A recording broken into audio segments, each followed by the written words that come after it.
Today on Sekulow, the Biden administration engaging in an economic war against American families. We'll talk about that. We've also got Senator James Lankford joining us. Keeping you informed and engaged, now more than ever. This is Sekulow. Oil companies making their largest profits in years have a choice to put money into producing and refining oil, or to put it into the pockets of wealthy shareholders while American families suffer at the pump.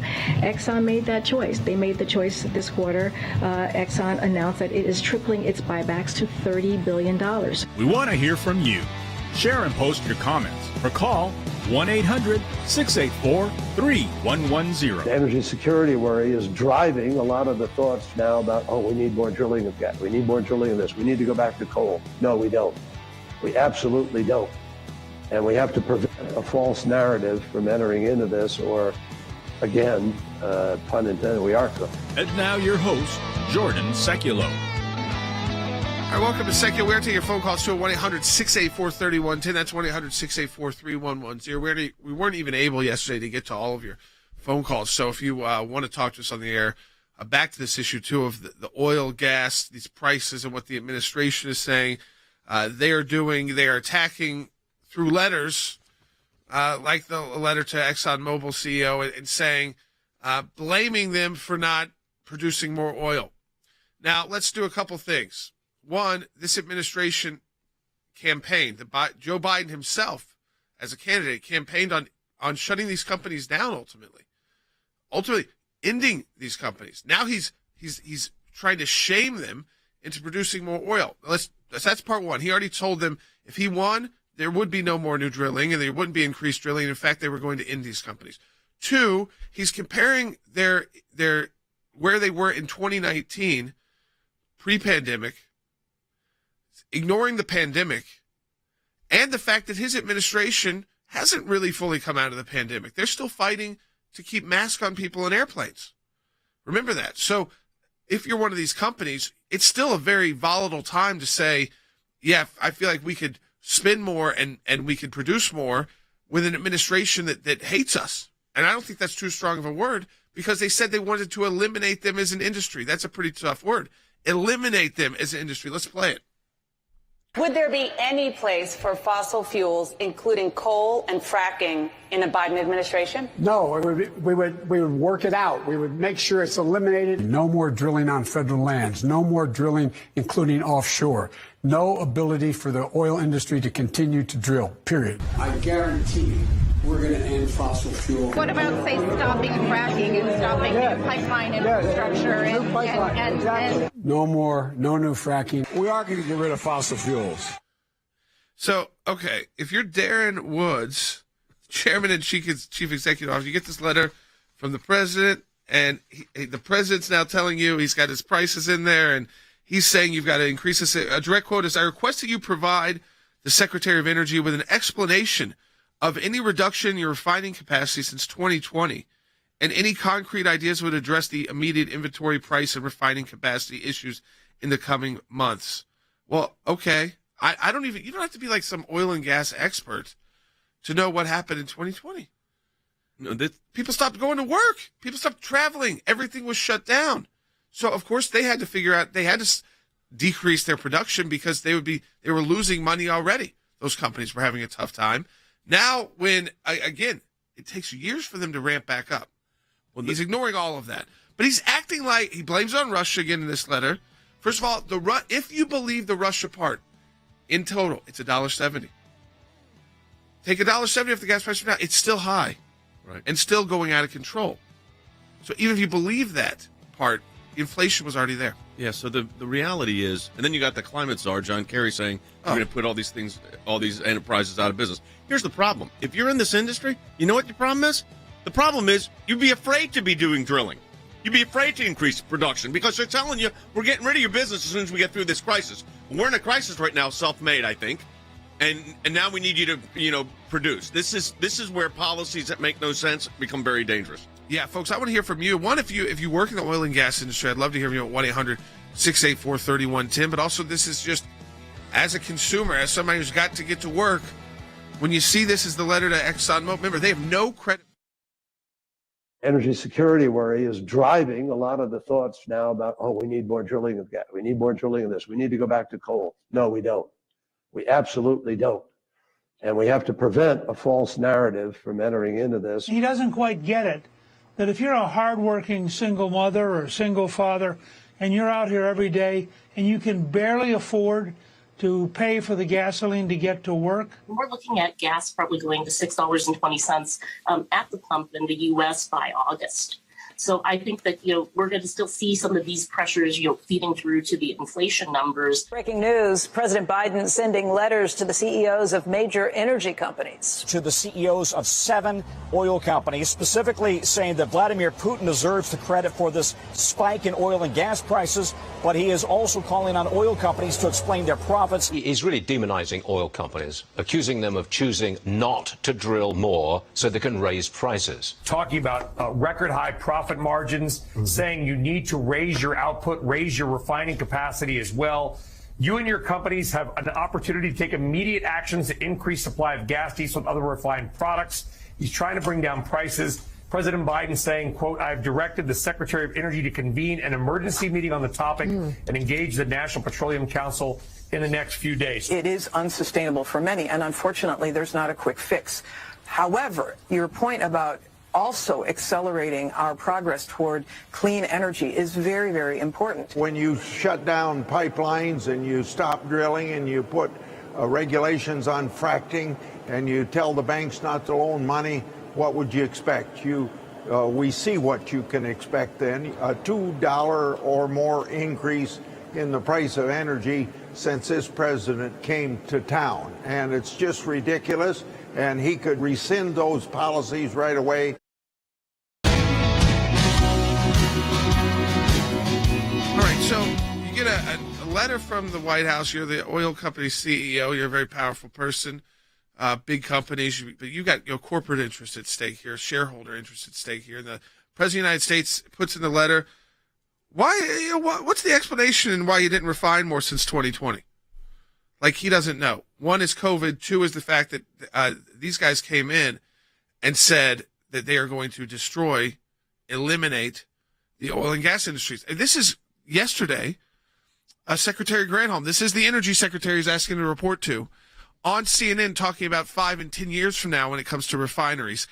You cannot have it both ways. The Biden administration will not acknowledge yet. You can't have them produce more and also threaten to close them out in 5, 10 years because it would bring down the price. They say they announce that they're going to increase more, but to actually get the resources is years. Years. Take a listen. 5 years from now, 10 years from now, are you telling me you want them drilling for more oil? You want the refineries putting out more gasoline in 5 or 10 years? What we're saying is today we need that supply increased. Of course, in 5 or 10 years, actually in the immediate, we are also pressing on the accelerator, if you will, to move toward clean energy so that we don't have to be under the thumb of petro-dictators like Putin or at the whim of the volatility of fossil fuels. Ultimately, America will be most secure when we can rely upon our own clean domestic production. Well, first of all, we were energy independent 24 months ago. So let's not kid ourselves here. We were energy independent 24 months ago. Now what we have is the energy secretary, right, saying, we want you to drill now, but you're not going to be able to drill in 3 to 5 years. So spend money now. You're a publicly held company. You're not going to be in business to do that anymore because we're going to put you out of business. Now, this is where they have got this so dangerously backwards. And they're trying to close the industry down while they're banging. And then they blame Vladimir Putin.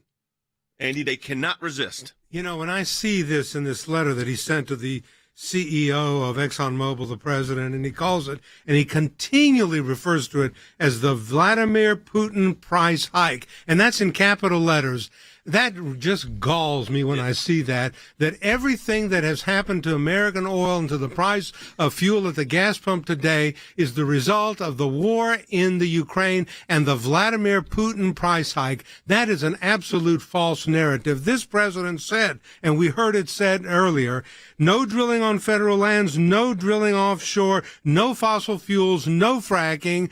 And now he's coming and trying to make nice to the oil companies that he castigated and attacked attacked on the campaign trail. He still wants to close down. And he wants to close them down and then and eliminate them. That we want you to do what your part in making us energy independent. What about your part, Mr. President? And let me tell you, letting loose of the Strategic Petroleum Reserve, okay, and doing the Defense Energy Production Act does not solve the problem. Yep.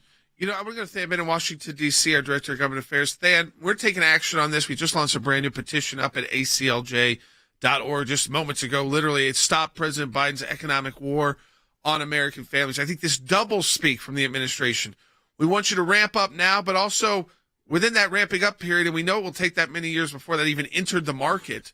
So we want you to ramp up to lower prices right now for futures, but we're also going to shut you down. We're going to try to put policies in place to shut you down in 5 to 10 years. So we want this from you, but we also want to end your business. And of course, take out the corporate side of this. Like it's not about ExxonMobil. This is the impact it has on the American families and American workers. You absolutely can't have it both ways, Jordan. It's outrageous to blame the energy companies for not producing or not ramping up exploration when it's been the federal government that stood in the way of that exploration at every stage of the process. We had Senator Blackburn on this broadcast yesterday, and she laid out a very articulate case for exactly what the administration can do to bring this pressure down. Jordan, that's what this petition that we really need people to sign and stand for. That's exactly what we're asking. We're demanding that the administration stop the war on American energy and really stop the economic warfare that's happening here. There are very specific ways they can do it. Jordan, they need to be for leasing. They need to be for permitting. They need to be for exploration and production and transportation. Transportation, of course, comes through the Keystone XL pipeline. But, Jordan, it really doesn't require a new law, and we know that because we had it 18 months ago. We just need the the administration to decide that they're for the American people rather than against them. But, you send out a letter as the President of the United States begging these companies to increase production, right? You want them to increase oil production.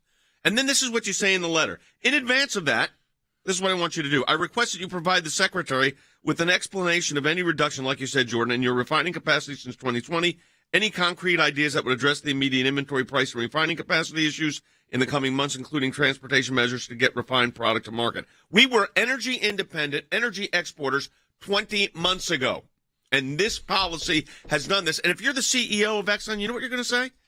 Mr. President, you know why we haven't come back to full market.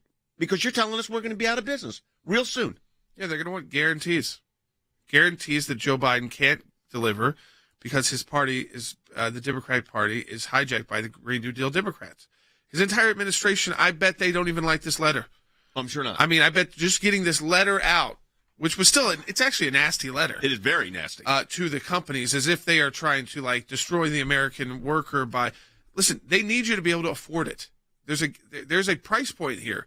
They have to make money. That's their job as a company. But they also need you to be able to afford it almost to where you're not thinking about it, right? To where it's just because that's how their business works. They need you to travel as much as you want, drive as much as you need, fly as much as you want. The list goes on and on. So when you start cutting back and having to think about it, they don't love the fact that that's not good for them either long term. So I just think what we ultimately have to do, it's like our petition and a push. Listen, we've already gotten to point one. Point one is he's starting to ask. Now, he's not asking in a nice way. But if you start, again, shows his grand hope, so you put the accelerator down, which costs a lot of money right now if you decide to do it in your car. We need to put that accelerator down on this. Take it. This is the one time I think we're going to have with this administration to possibly get something done that helps the American people. And I think we have to harp on it every single day that they're hurting the country. And these shortages of a new shortage every day being announced and supply chain issues, all of it comes back to their bad policies. They laugh about it. Don't forget that. Here's Secretary Granholm. This is the Secretary of Energy in November, laughing. What is the Granholm plan to increase oil production in America? Oh, my God. That is hilarious. Would that I had the magic wand on this. This is now the Secretary of Energy laughing. And now look at the situation the country's in. I mean, understand this. The country's in an unbelievably difficult situation with gas prices going up And that was how she viewed things.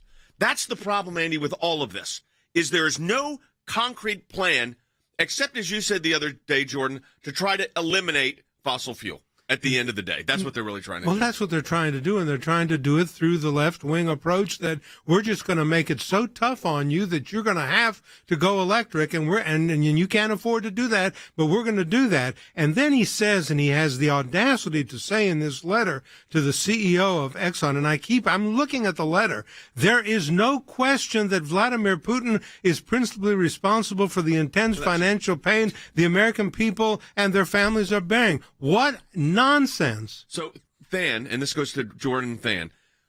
Than, we had Marsha Blackburn on yesterday. Specific concrete steps that we could take. We're going to push for those in Washington. Absolutely, Jay. I mean, because the plan of the administration was specifically not to produce. That was the plan. And now that the chickens have come home to roost, they're scrambling. But, Jay, they're not scrambling to fix the problem. They're scrambling to point the finger of blame. Well, look, we're going to tell them exactly what they need to do to fix the problem. They need to expand leasing, permitting, production, exploration, and transportation. Senator Blackburn talked about it on our broadcast before. We're going to Capitol Hill, Jay, to try to tell them, look, now is the time. You've got to pressure the administration to do it. It doesn't require a new law, by the way. It just requires the administration getting off the regulatory back of these companies. Jay, they better do it quickly. It's going to take some time to ramp production back up, but the drawdown on the regulations, that has to happen very quickly. When you talk about, too, that these younger influential people around Biden are socialists and just out there on the left, just listen to Karine Jean-Pierre yesterday when she talks about the oil companies, too, by 25. Oil companies making their largest profits in years have a choice to put money into producing and refining oil, or to put it into the pockets of wealthy shareholders while American families suffer at the pump. Exxon made that choice. They made the choice this quarter. Exxon announced that it is tripling its buybacks to $30 billion. Okay. They are a company. A publicly held one. Their job is for their first and really their only duty is to their shareholders. That's their only financial duty, their fiduciary duty. They comply with the laws, which they do, and they do what's best interest. They try to make decisions in the best interest for their shareholders, not the best interest of the Biden administration, not even the best interest of the consumer. But they have to deal with consumers. So it's a ridiculous statement to say that they want the price of gas to be so far out of reach that you decide you're going to stop driving or you're going to make decisions not to drive. That is hurting the company. Hurts the oil and gas companies. They don't want the prices to be out of your reach. Take your calls, 1-800-684-3110.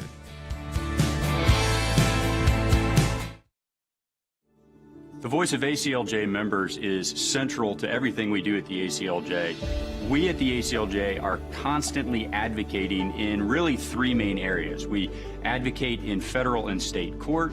We advocate in the court of public opinion. We do that through media and other advocacy efforts, and we advocate in the halls of Congress.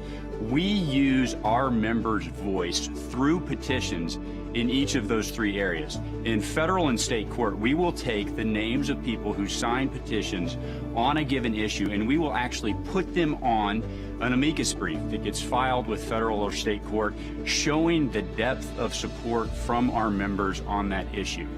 In the court of public opinion, we will use the volume and the weight of the signers of our petition to demonstrate the breadth and the depth of support on a given issue, and really to draw more people to that cause.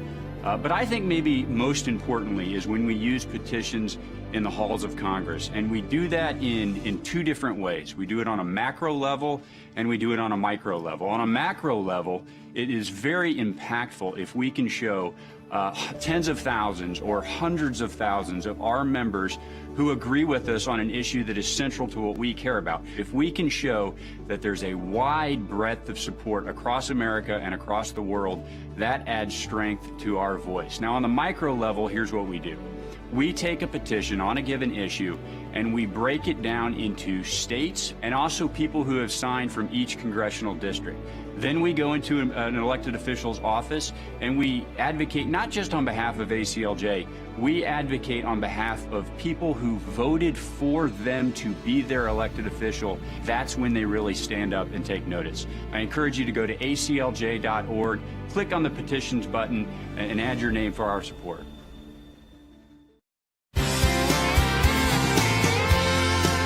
Welcome back to Sekulow. We're tracking all these issues. We also got Senator James Lankford who's going to be joining us the next half hour of the broadcast because he's got a letter out to the chairman of the Homeland Security Committee saying, get Mayorkas back on this disinformation board because he misled us and was telling us it wasn't even started yet and it was already operational. They had meetings scheduled with Twitter and places like that. So we'll talk about that with Senator Lankford in the next half hour. You definitely want to join the broadcast. We're also, at the ACLJ, we've been saying we are preparing for war in the states when it comes to life, especially with the Dobbs decision coming any week now. And there is a timeline on that too. Probably, no later than first week of July. And so states, both we see pro-life states taking good proactive steps, but also very far left states taking very extreme pro-abortion steps, and especially in California. Yeah. So in California, we sent a letter just a couple hours, 2 days ago, to the Senate Judiciary Committee because they are using the phrase perinatal, which is on abortion, which is post-life. The child's born. It's life in the womb anyways, but the child is actually born. On top of that, and this is also breaking news, the state Senate Judiciary Committee passed a bill that would put a right to abortion in the California Constitution. So our teams are working on this, and CC Hiles here.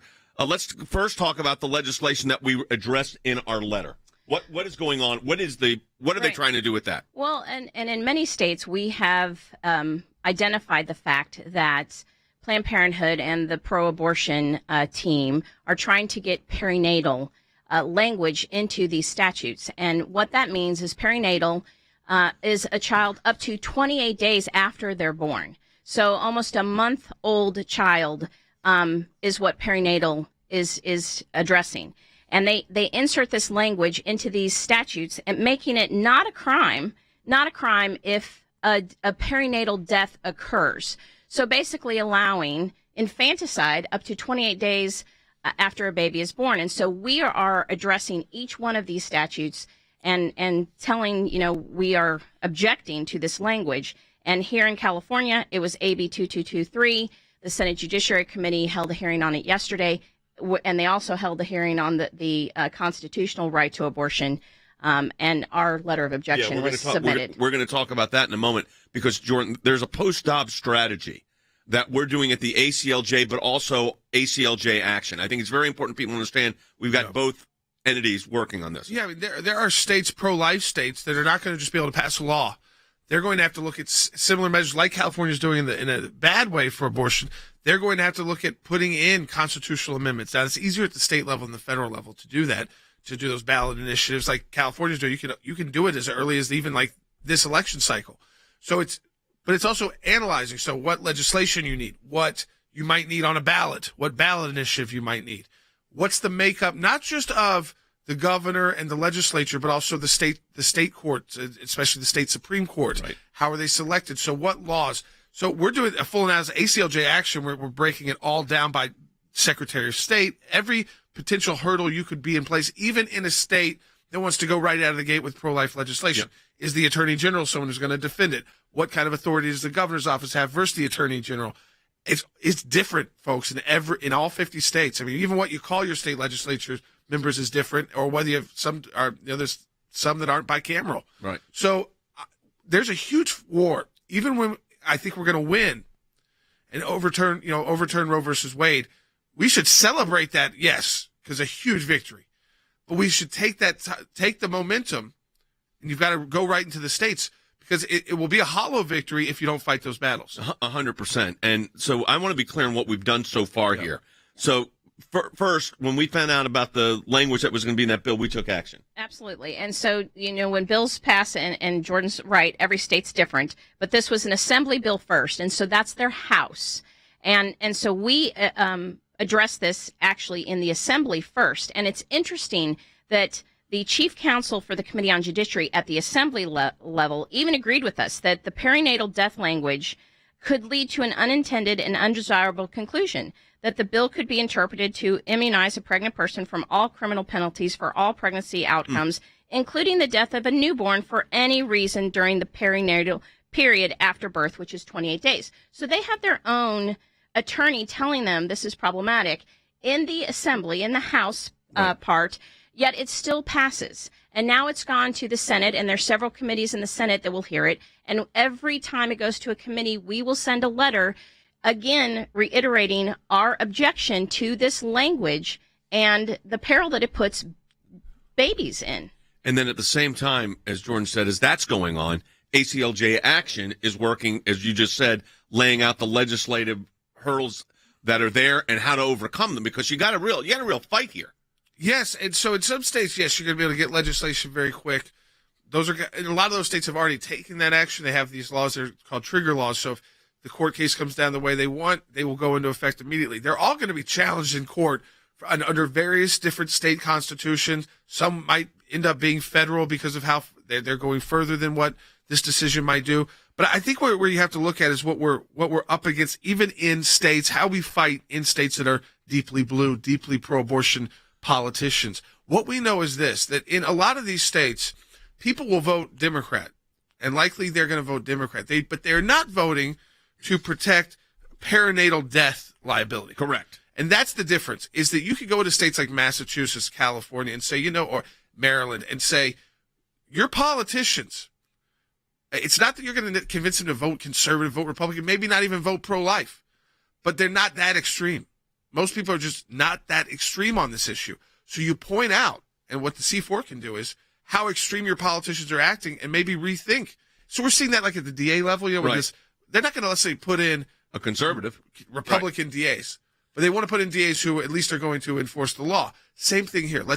We can point out how extreme, how disgusting they are, and we can do it through ads, targeting the politicians themselves. They've been targeting the justices and all this kind of idea, but it's up to they're the ones trying to protect any liability, and this is from their own chief counsel, including the death of a newborn for any reason during the perinatal period after birth, including a cause of death which is not attributable to pregnancy complications. That's exactly why we've got this two-prong approach with the C4, ACLJ Action, and the ACLJ, because we're pointing out in the ACLJ, pointing out the legal issues that are at stake here. And look, what Jordan said is right, Cece, and that is, this isn't going to be a pro-life legislature, but they may not be pro-infanticide. That's exactly right. And people don't realize that. So it takes the ACLJ, the legal team, and the C4 bringing this to people's attention and encouraging people to take action. Again, there have been amendments to this bill through the Assembly process, and I'm sure there'll be more in the Senate process. But what's interesting to know, they have yet to take out perinatal. So it is very intentional that they want to leave that in to be able to continue abortion after a baby's born. All right, so we are on top of the amendment process. We're monitoring the hearings. We're sending in letters. We're making the analysis, and ACLJ Action will be taking appropriate action as well to push this back, folks. We don't just take this. We could win this, actually, even in California. We just got to get the word out. Yeah, I think that, again, you're setting the stage for what you can do in each state. What is a victory in this state is going to look like a different victory right now in another state. And, of course, this is just the immediate actions you take. So support our work at ACLJ. And also, if you haven't joined as a member of ACLJ Action yet, it's $25 a year to become an official member of ACLJ Action. You do it at acljaction.org. And again, we're preparing our post-job strategy based off the resources available at ACLJ Action. So how many states we're able to work in and what we're able to do and how many ads we can run is based off of your support at acljaction.org.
keeping you informed and engaged.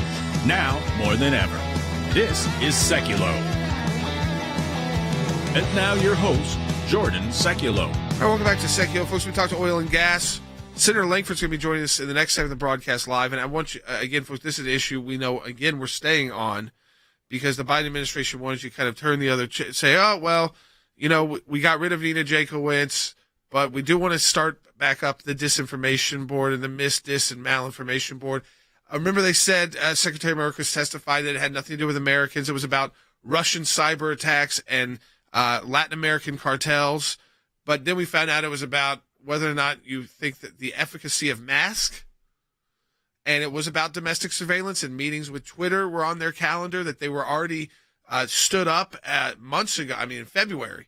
So you're talking about, again, the committee, the information that was provided to them by Secretary Mayorkas was incorrect. Either he lied intentionally or he was provided with incorrect information by his staff.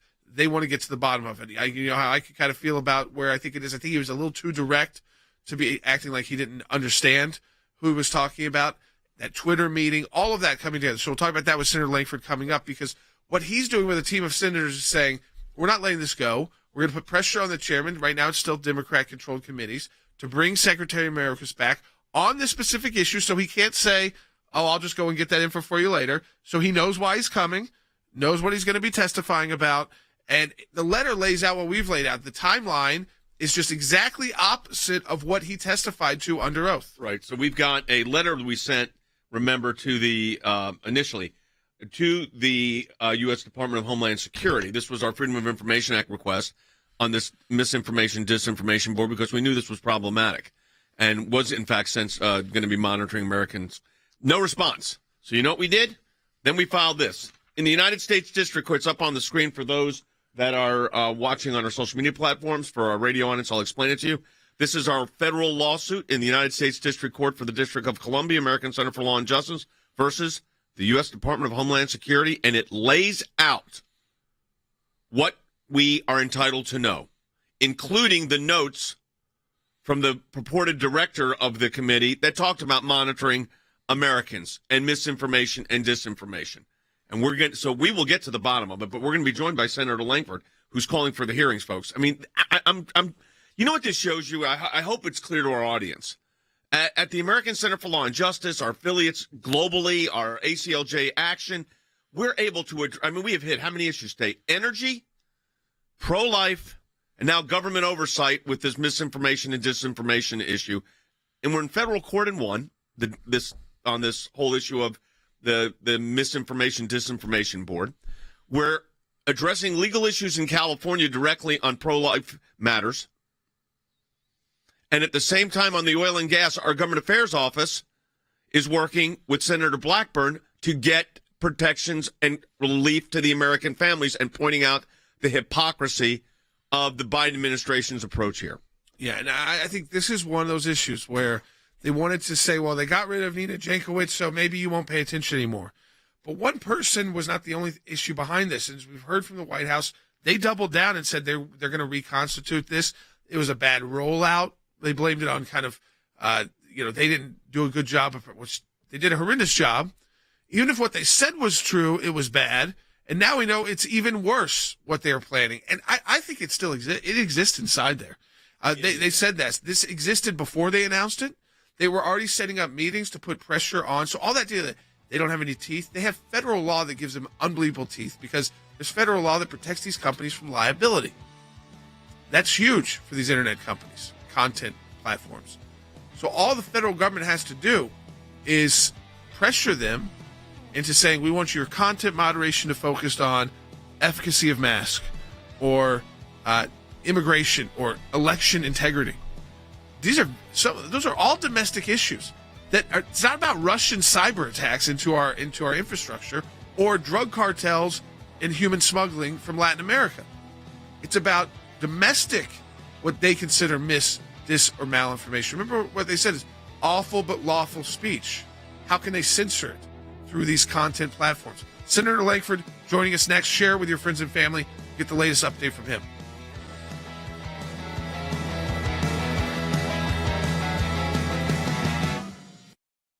The Disinformation Governance Board did a bad job of communicating information about itself, did not exactly instill confidence, and evidently DHS has now realized that the entire project was a bad idea. The departments work across several administrations to address disinformation that threatens the security for our country is critical and will continue. So that work is going to continue. New documents leaked by a whistleblower actually reveal the gaslighting the administration was doing at the time about how the board would not be censoring domestic political matters and would focus on foreign disinformation.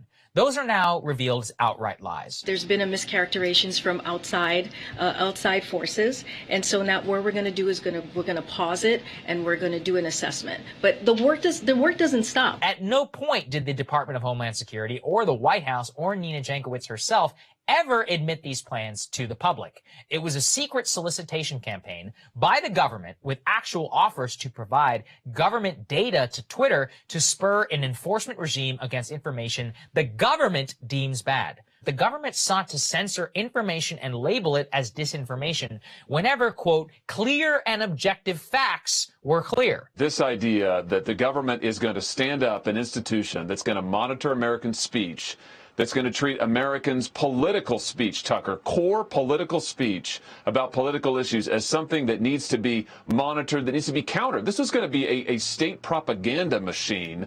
This board was supposed to push out counter information to Americans who are raising questions, and yes, to partner with big tech. The whole idea here, and the documents show this, is that the government would get together with big tech and collect information on Americans who were raising these questions. How dystopian and Orwellian it is to see an actual effort by the government to provide data to Twitter to get them to censor anything that they choose, which is not clear and objective fact.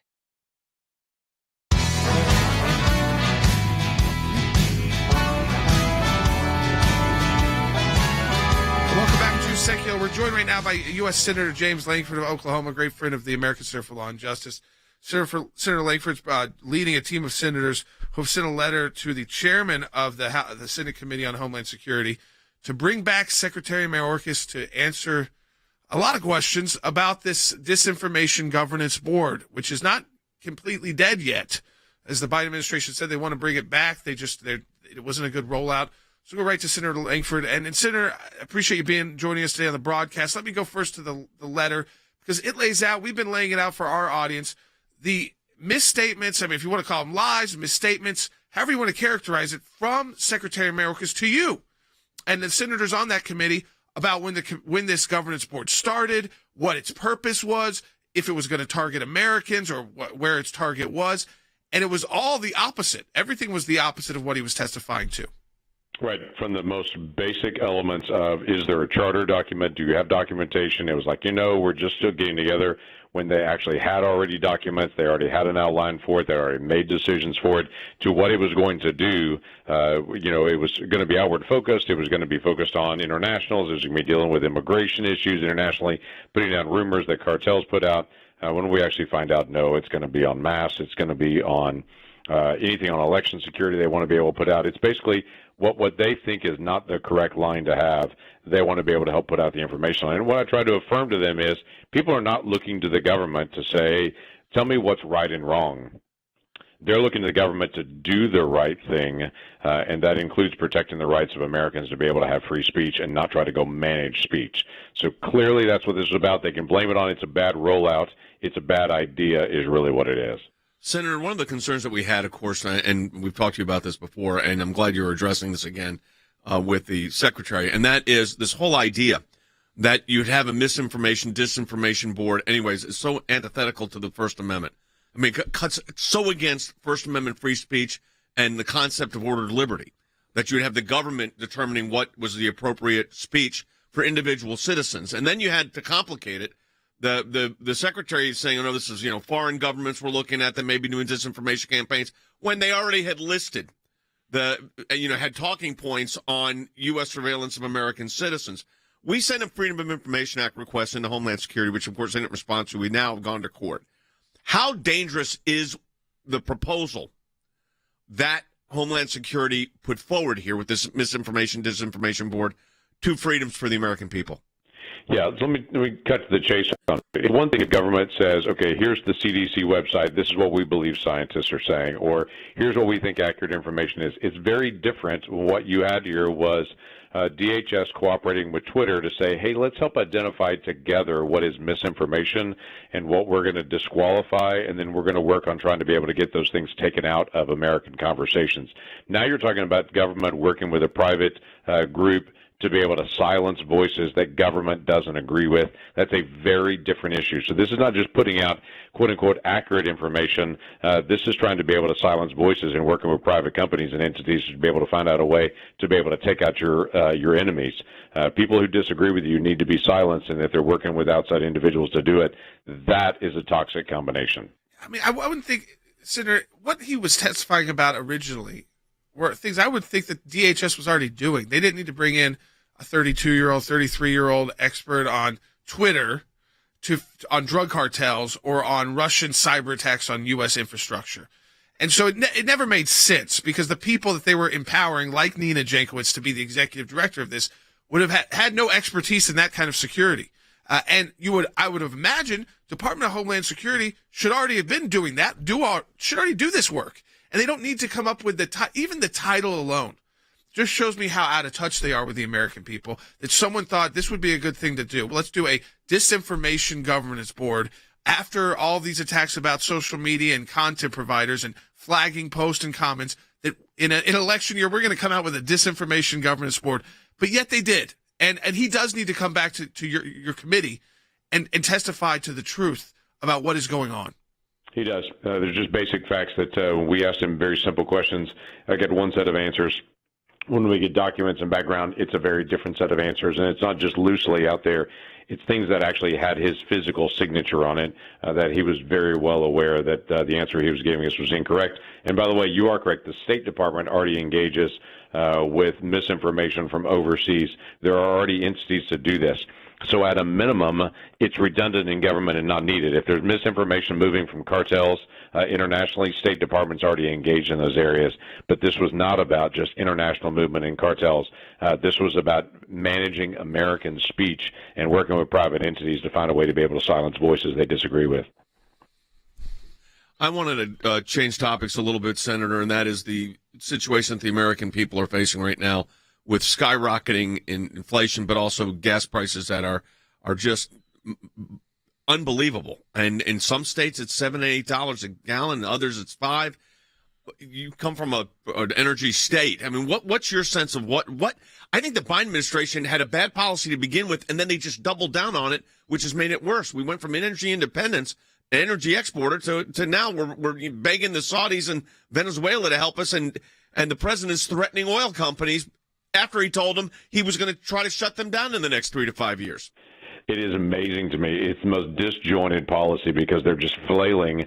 They are fulfilling the climate activist desires of just take out all fossil fuel. And this was the simple thing that they continue to say, and that candidate Biden said to someone on the campaign trail in one of the events when they asked about, are you going to get rid of fossil fuels? And he said, look at me. He walked right up to her and said, I'm going to get rid of fossil fuels. Well, this is what this looks like when he tries to drop tariffs on solar panels coming from foreign companies to try to offset the high cost of energy. Just shows how out of touch this administration is. Our allies are confused by it, that literally he's going to Saudi Arabia to be able to ask if they can get more oil, when Canada, our next door neighbor, is saying we have lots of oil and you cut off the pipeline from us. Our energy companies are confused because they're literally cutting off access to capital, access to moving pipelines, access to more drilling on federal lands and waters.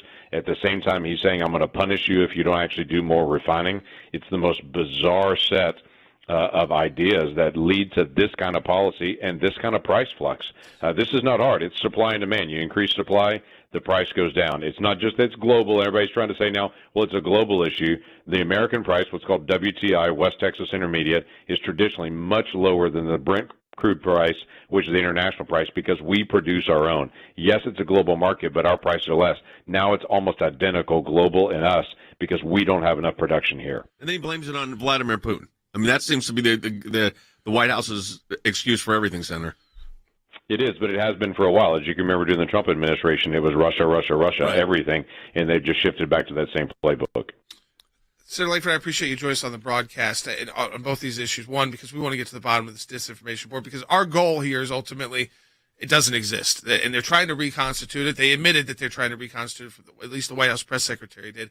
So I appreciate what you're doing on that. Appreciate your information as a senator from Oklahoma on energy. It's important for people to understand, as we keep reiterating, like Senator Lankford said, this idea that they can take this nasty gram to, a letter threatening that they're going to, put in their own resources, somehow punish the oil companies when they've already told the oil companies want to put you out of business. So you have no leverage. That's the problem. This administration has no leverage with the Saudis. So you got no leverage with the international producers. No. You have no leverage with your domestic producers because they don't trust you. No one trusts you. Yeah, this is, look, failed policies produce failed results. The problem is, that's what I just said to Senator Lankford, is, Jordan, they're doubling down on all this. Blaming this on Vladimir Putin is ridiculous, okay? That we're going to talk about Ukraine and Russia in the next segment of the broadcast, but it's ridiculous. We do have a question coming in on the life issue, and I think we should take, and we'll switch kind of back gears here, but let's take the call. Yeah, hey, Larry, it's calling from New York Online, too. Welcome to Sekulow. Thank you, guys. First of all, I want to thank you, gentlemen, for what you guys do. Thank you. My question is this whole abortion issue. Yes. The language that is established through the states, the proposed language that's going to be established through the states for this abortion issue once Roe is overturned, which I assume it will be, should it not protect the child as well as the mother?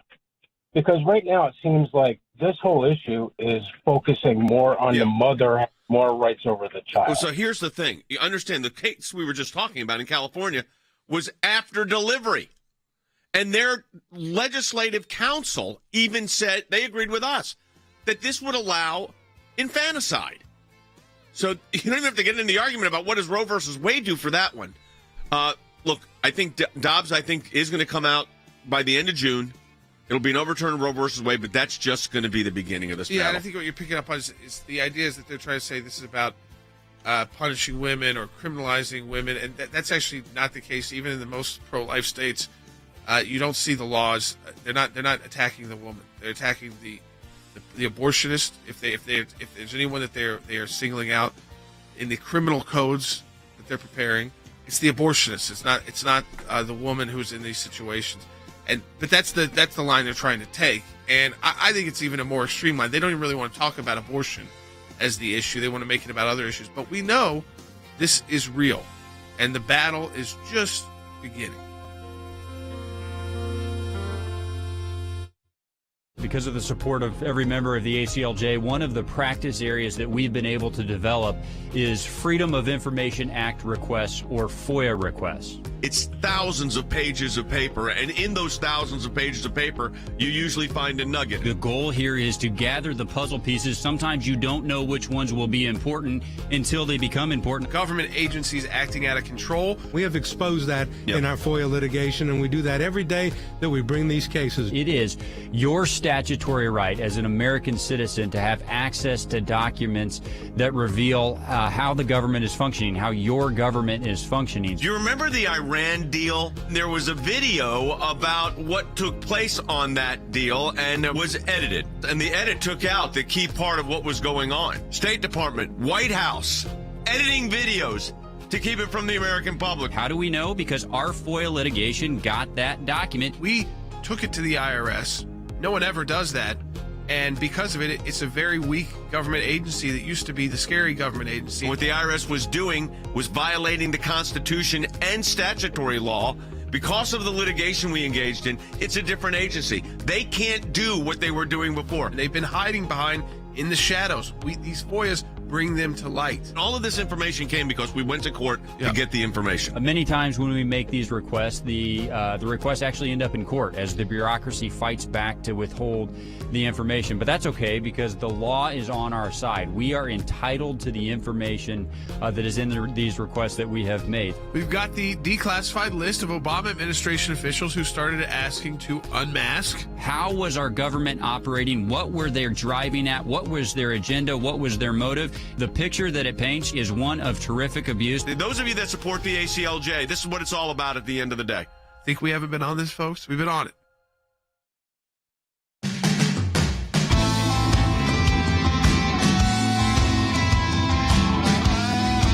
All right, welcome back to Sekulow. We did want to provide in the broadcast today, because we haven't done it in a couple weeks, a more in-depth kind of focus on where the situation in Ukraine, the war in Ukraine, stands. Because while I do not agree with any of the Biden administration blaming everything on it, it certainly has an impact on a lot of things. It does impact the gas prices. It's not the only impact. The policies of the Biden administration are bigger, but it certainly has an impact when you cut it off and you don't have a plan. That was the biggest thing we talked about with all of our kind of experts, is that these were all moves that were fine to do if you had a backup. They didn't have a backup when they cut off Russia. But I think it's also worth doing an update, because we're seeing much stronger language. We're going to go to Wes Smith, Wes, from Russian political leaders that were starting to peel off maybe a month ago, who are now doubling down. We have the former president of Russia, when they were in that constitutional period, changing the constitution for Putin. He became prime minister for a little bit and then elevated as president. So the former president said on Telegram that basically put out the questions: does Ukraine even exist as a country in 2 years, as a place? Does Ukraine even exist? This is the kind of language we're seeing from Putin allies. It has shifted again back towards, it seems like, in favor of where Russia, internally in Russia. Right. And Western intelligence officials just this week said that the war in Ukraine is at a critical turning point right now as to what happens long term with this war. On an encouraging note, Jordan, today in Brussels, the NATO defense chiefs called a meeting. There's 30 members of NATO to discuss the war in Ukraine. That group's called the Ukraine Defense Contact Group. They opened it up to other nations who might want to come. 50 nations showed up for this meeting in Brussels to discuss how to help Ukraine win this war, which is indicative that the world has not given up on Ukraine, but they are taking a pounding. Jay, right now, Russian forces occupy about 1/5 of Ukraine, but Putin has made it clear he wants the whole thing. He wants the entire country. Here's what I'm just watching the shift with President Zelensky in Ukraine. He's trying to rally his troops. He's trying to keep his populace motivated. Right. But clearly, they're losing over 100 troops a day. The reports are they're running out of ammunition. The Russians, you said, the number of armaments, missiles coming in and coming out, the differential is gigantic. Oh, it is. Ukrainian forces are expending about 5,000 rounds of artillery a day. That's a lot, and we have given them a lot of those weapons. They say, the Associated Press says, Russia expends 10 times that amount on any given day. So you're firing 5,000 from Ukraine to Russian troops. Russia's firing back 50,000. It's hard to imagine. And they're starting to flatten some of these cities, right? Yes. I mean, the destruction, the rebuild, if this ever ends successfully for Ukraine, is going to be massive. Yeah, they are targeting civilian population centers, which is, of course, a violation of the laws of war. Zelensky was on a video address to his nation yesterday. It was very touching, but he talked about these losses of troops and civilians. And he said this: the losses, unfortunately, are painful, but we have to hold on. And he went on to say in that address that they have to also keep their troops in the Donbas region and take it back. That is indicative of a very, very long war. One of the other things I wanted to bring up is and we could talk about this after your question, Jordan, and that is Ukraine is the breadbasket for grain. Yes. For Europe. And there's concern that if they cannot get their seed in the ground, that you could have a real international food crisis. Yes, and it's already actually developing in places like Africa. The Russian Navy has blockaded the coast of Ukraine. They control most of their seaports now, the Ukrainian seaports, although there are some places where Ukraine still controls the harbor. Here's the interesting thing about that. Russia had told Ukrainian officials, if you will take the mines out of the harbors, we'll lift the blockade. The Ukrainian forces have mined the harbors to keep Russian ships out. That is like the big bad wolf saying, let me in, let me in. They cannot afford to do that. Meanwhile, Western nations have actually gone to Vladimir Putin and told him, you need to let them export their grain. It is the breadbasket of the world, and particularly in Asia and Africa, they depend on food from Ukraine, and Vladimir Putin refused to even consider it. I want to play this sound from the White House because this is important to me because it's all the blame Russia issue, and I want to take it back to oil and gas. I think it drives it home to the American people. If the imagery and the war that's happening, that one thing, but then also just how it's affecting you at home. So listening into the White House on oil, gas, Ukraine by 21. Is the administration reconsidering the idea of a federal gas tax holiday, and what other things are you guys thinking about around the table? So, don't have anything new for you. We don't have anything new for you to announce on gas prices or the gas tax. But as you know, gas prices are up nearly $2, and that has been the case per gallon. That has been the case since Putin started to threaten the borders of Ukraine with the troop enforcement at the border. The U.S. is on track to produce a record amount of oil next year. That's not what it seemed like from the letter from President Biden to Exxon. Sure I just pray this out as when you're talking about wars in Europe, and you're talking about what Chinese aggression in Taiwan and our own domestic issues that we're facing, shortages, whether in the price of gas, inflation. This is an administration that has no policy. Like she said, they have no policy. Yeah, she said they have no policy, no plan. But the oil is back. Well, you wouldn't have written this letter saying the oil is not back. So even your actual press secretary, not someone else in a different part of the administration, not John Kerry Azar or something, but your actual press secretary should be on the exact message as you, is not on the same message as the letter you're sending to the Exxon CEO. So if you're the Exxon CEO and you're advising them, you would say, don't take any action based off that letter. Right. Yeah, and the inflation, including the price of gasoline, did not go up as dramatically as it has until he was the president because of his policies and what he's indicating towards the whole, gas and oil industry. The other thing, Jay, about this whole issue, in another time and era, before there were nuclear weapons, what Russia is doing in Ukraine that impacts the global economy, gas, food, it would have instigated a world war in another time. I know that. I also think that we have to realize, too, because of the amount of casualties Russia's taken, it's a reminder that there are countries still out there who will take those kind of casualties and I think that's Russia, the Chinese, there are a few others where we value life at such a different level. And we saw Iraq and Afghanistan in the thousands, but not hitting like 10, 20, 30,000, nothing like that. They've hit in months. I know. And yet we're still talking about them as potentially winning. And if you look at their history, they would a lot of times lose more troops than who they beat. You're exactly in right. war and civilians. So this is, again, it's a reminder of what your potential enemies are how far they're willing to go for victory. Yeah. So which begs this question. We only got a minute left. And that is, what's the prognosis right now? Most military experts, their prognosis is that this will go on for a long time. Probably some are saying another 2 years, and it is 50-50 how it ends up. Here's the thing, though. Would Russia end up with all of Ukraine? They could. But if we allow that to happen, Jay, that will be a picture of what the future looks like and the chaos and the turmoil in the world. Quickly, then. So what else should the United States do? We're not putting troops on the ground. We're not flying aircraft in. No. It's a topic for another day. The weapons and supplies we're sending them are being held up because of a lot of bureaucratic red tape. Okay. The things we've promised them, they haven't even received all of them yet. We could expedite that. Washington Post just sent out a notice saying $1 billion more in aid going to Ukraine. So there you go. Yeah, I mean, it's going to continue, and the war will continue. I mean, it's not a short-term. There's no short-term solution to this war right now. I mean, you can always be surprised. It can always come up, but there's nothing floating around right now in the public sphere about a short-term solution to this. And I think the American people's attention has been drawn back to what's going on here in our country. Go to aclj.org, sign that new petition today.